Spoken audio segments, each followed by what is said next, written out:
Hanap ba kayo, Day, ng pwedeng pangregalo ngayong Pasko na very aesthetic and barato na siya, Day? So, ang ma-recommend ko, Day, ay ito, Day, oh. So, ito ay high tower na Kanazawa fan. And ang ginaganda nito, Day, may remote control. So, i-remote mo siya.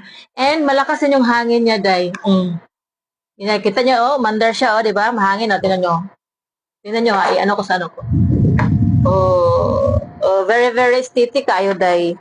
And very, very presentable kayo, Day, kung mag-ano, i-ano mo sa bahay. Very aesthetic, very presentable, and matutuwa talaga yung pag-regaluhan nyo dito, Day.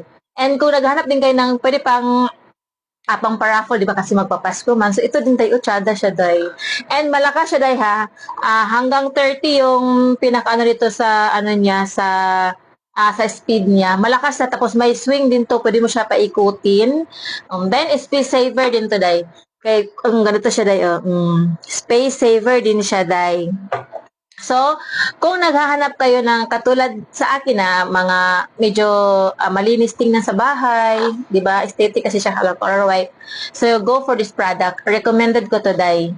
And barato na din siya sa kuryente, no? Same lang siya sa mga regular na mga electric fan. And malamig yung ano niya, Day, yung buga ng hangin. Malamig. So, ilagay ko yung link sa baba, Day. Baka interested kayo. Pwede nyo itong ma-check out sa Orange app and sa Black app. Free shipping na din to, Day. So, thank you!